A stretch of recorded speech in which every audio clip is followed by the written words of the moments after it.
Hi guys, it's Ali. Welcome back to my YouTube channel. Today I've got a kind of video that I've never done before. I set myself a challenge project to use up an entire 6x6 paper pad, and I actually ended up making 60 Christmas cards. I really hope you enjoy this video, and if you do, please let me know in the comments. If enough of you do enjoy it, I'll make this a regular feature on my channel. So the way this video is going to go, I'm going to show you all of the supplies I used. I'm going to show you the whole process of making the cards. I have cut it down, obviously, because this video is going to be like 15 hours long if I just left it at the actual time it took. After finishing each card, I will show you the card quickly, but then once we've done all of the process, we're going to come back and go through all of the cards again, just so you can see them a little bit longer. And then once we've finished all the cards and looked through all the finished ones, I'm just going to show you the supplies that I've got left over at the end. There's not going to be many left, to be honest. I just find it very interesting to see what is left after you've finished. For this video, I'm going to be using the Merry Little Christmas collection from Pebbles. This is a collection I had in my stash, and I think I've had it for at least a year. So I actually had 2 of the paper pads, so I thought this would be a really good one to use up. As well as the 6x6 paper pad, which has got some really nice patterns in it. A lot of the patterns are quite small, which is not something I'm particularly experienced working with, so it was a little bit of a challenge for me there. But by the end of filming this video, I really felt like I'd improved in how I figure out how to use small patterns on cards. As well as the 6x6 paper pad, I also used the tags pack that came in the collection, which are just some larger printed tags that are double-sided, and then there were also 2 ephemera packs that I used on this project. One which was a lot of sentiment ephemera, so there were a lot of tags and labels and things like that in there, and the other ephemera pack was a lot more imagery. The only other thing I used from the collection is the stickers, so there was this big sheet of cardstock stickers that were all matte, and these were really nice to work with, and then also a sticker book with a lot more smaller stickers in. I remember one of you guys commenting on a previous video that they'd love to see how you would use stickers on a card and not make it look like a kindergarten project, which I thought was really funny.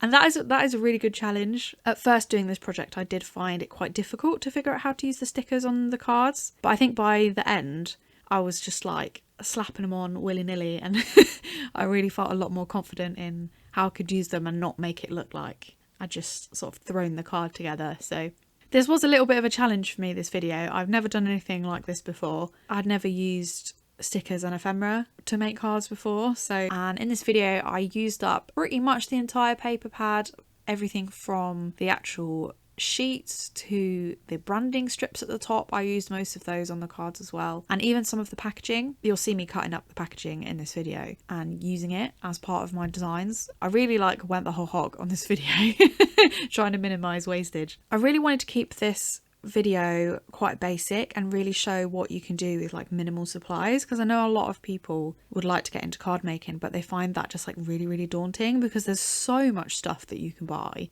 You know, if you've never tried a hobby before, you don't necessarily want to invest hundreds of pounds in a die cutting machine and all the stamping paraphernalia. So that is a reason why I kept the supplies really minimal on this project. I used the items from the Pebbles Merry Little Christmas collection, and then other than that, all I really used was my paper trimmer, some scissors, some double-sided tape, a bit of foam tape, and a bit of twine. And really that was it. You obviously don't have to use a paper trimmer. If you want to use a craft knife and a ruler, you can. But I honestly think my paper trimmer is the best investment that I've made for my card making. I literally use it all the time and it makes things so much quicker. I'll put the link to the paper trimmer that I use in the description box. I really love it. I've had it for almost 2 years, I think, and it's just, I can't fault it at all. I've bought a bigger one since as well for bigger sheets, but this is the one I use most of the time. So I really can't make a video like this without giving a shout out to the other people on YouTube that I watch that make videos like this, because without them I would never have had this idea to do this video. And also I really enjoy watching their videos as well. They're some of my favourites to watch, and you'll probably know who they are. So the first one that I found was Christy Marcotte, and she does these videos all the time. I'll put a link to her channel in the description box. And then also the other person is Jess Crafts, although she would call herself Jess Crafts at jesscrafts.com. That's not me taking the mickey, that just sounds very different in my very English accent. Also apologies for my bad impressions, I'm really not very good at accents. I really love their videos, and I'm not sure this video is really going to match up to their level, but I tried my best. This project actually took me several months to complete. It's not because I was working on it consistently for several months. I started it in November, was trying to do it in time for Christmas, but I just didn't finish it. It was just such a big project. I ended up making so many cards. I just ended up just putting it away in a box and going, I'll come back to that later. And then this year I came back to it in sort of January, February time, and I did it bit by bit. So throughout this video, you'll see me change outfits. You'll see probably my nails get shorter and longer. But it was actually a really nice project to just really limit myself to a small selection of supplies. Sometimes, especially when you have a big collection of papercraft products, it can be really overwhelming. And I quite often, when I'm working on a project, spend more time trying to choose what supplies to use than actually doing the crafting, which is silly really, because we do this hobby to be creative. We don't do this hobby to agonize over what we're going to use on the project and whether it's going to be the perfect card. So limiting yourself to just a few supplies, I've actually found that really, really helpful. And I think I might do some more videos like this in the future. If you guys have ever watched Inky Quill, she does a series called Grab 5 where she picks 5 products from her stash and she does a scrapbook layout with them. And I thought that would be a really, really good challenge to do for making cards as well. So make a set of cards just with like 5 different products that you've not used before. So I may also do that in the future. Who knows? I have a lot of ideas in the bank. So I'm going to pop off now and leave you with some nice music so you can enjoy the process of the card making. And I will see you again at the end of the video. So I hope you enjoy. See you in a bit.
Thank you so much for watching. I really hope you enjoyed this video. Please give it a like if you did, because that really helps my channel, and subscribe for more videos just like this. I hope to see you back here on my channel again soon, and until next time, bye!